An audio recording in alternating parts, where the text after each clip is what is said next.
After mass attacks on Ukraine, millions have been left in the dark and without running water. Russia is once again hoping to plunge Ukrainians into the cold this winter as it ramps up attacks on critical civilian infrastructure. However, Ukraine is fighting back and striking key Russian oil refineries far away from Ukraine's borders. The country is just beginning to deploy its homemade Flamingo long-range missiles, and there's talk about the Trump administration transferring Tomahawk cruise missiles. And now joining me to discuss this and other issues is Alberto R. Coll, professor of law at DePaul University. Hello, and thank you so much for joining us on World News Tonight. Good evening. I'm delighted to be with you.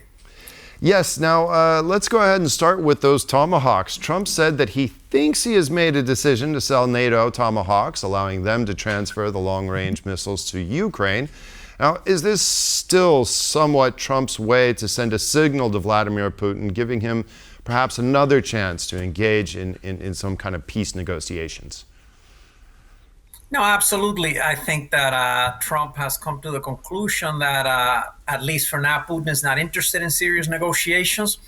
So from Trump's perspective, the best way to go, and this is what advisors like Marco Rubio, Secretary of State, are saying to him, is to put more pressure on Russia. How do you do that? Well, you sell weapons to NATO, which NATO then transfers to Ukraine.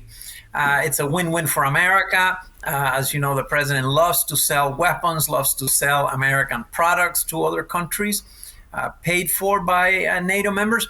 And then Ukraine will have these new capabilities. And of course, it will have the go-ahead to use them as it sees fit. The Ukrainians have been quite clear that they're not interested in striking population centers with these weapons. And indeed, they have not done so. They want to hit Russian oil refineries, arms depots, factories that make various critical military components for their weapons. So this is probably what we're going to see over the next few weeks playing out.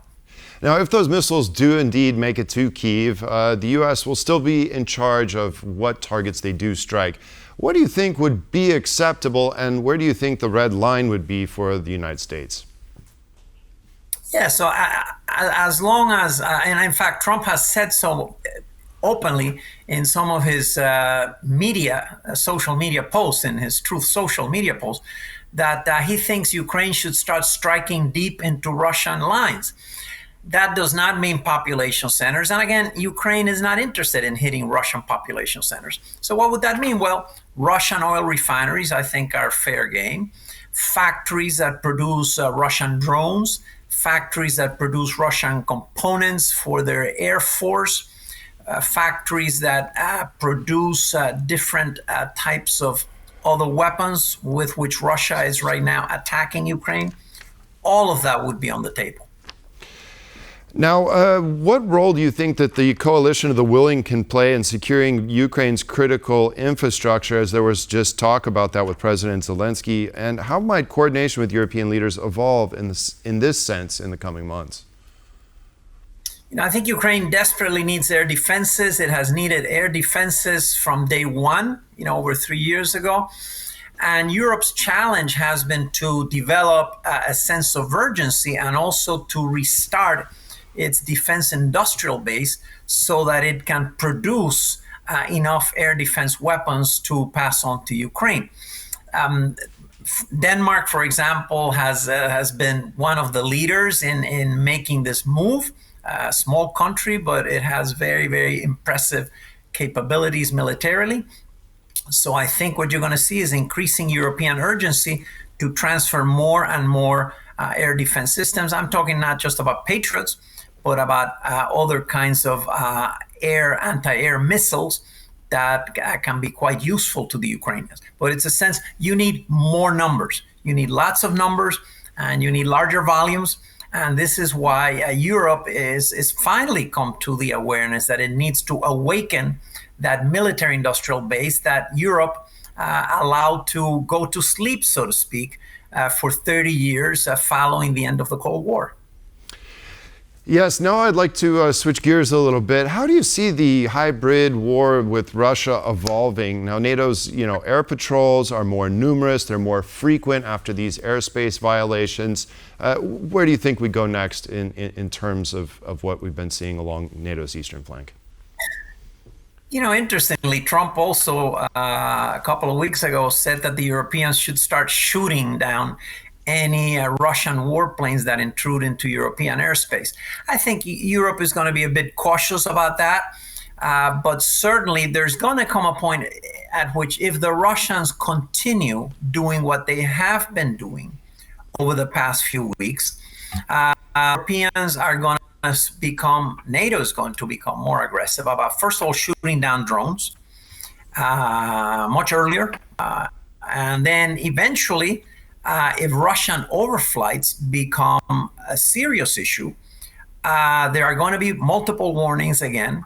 And then at some point, one Russian airplane, clearly on European airspace is going to have to be shut down for the Russians to get the message. I hope it doesn't come to that, but it may well come. Putin is a master at just testing his adversaries' will, seriousness to use power, just right up to the point of avoiding an all-out conflict. And so I think at some point Europe needs to show that it's very, very serious. I'm sure Europeans have conveyed this to Russia repeatedly over the past few weeks, but there may have to be some action, limited action, but nevertheless forceful action to get the Russians to understand that what they're doing is unacceptable. Indeed. Now, there's also this increased competition in the Arctic. At the White House, Finnish President Alexander Stubb signed a memorandum of understanding with President Trump for the U.S. to acquire 11 icebreakers, but for the Arctic, four of them will be from Finnish shipyards. How do you think the competition... Yeah, it is. Well, especially because the United States doesn't really operate any. But how do you think the competition in the Arctic with the Arctic powers and even China, how is this likely to evolve? Again, finally, the United States as well as Europe have awakened to the fact that we need to get serious about Arctic security. The purchase of these icebreakers from Finland is a magnificent thing in terms of strengthening the alliance, the NATO alliance. It shows that the United States is prepared to buy European technology, if need be, to strengthen Arctic security. But also, the Danish Prime Minister, Mette Frederiksen, just announced an 8.7 billion euro package for Greenland security. And this is very significant because it involves Denmark buying an additional number of F-35 planes from the United States, and also Denmark creating a Greenland Security Arctic Command and increasing Danish patrol vessels as well as maritime vessels to increase their capacity to surveil what is happening in the Arctic waters near Greenland. Greenland is key to Arctic security, and Denmark is showing that it is very serious, both through the purchase of these weapons and also by deploying military forces, which it will do soon to Greenland, to be part of this link, in the chain of increasing Arctic security. So these are all very, very positive steps, and I think it will get the Russians' attention. All right. Alberto Coll, professor of law at DePaul University, thank you so much for your insights in this interesting conversation. Thank you, sir.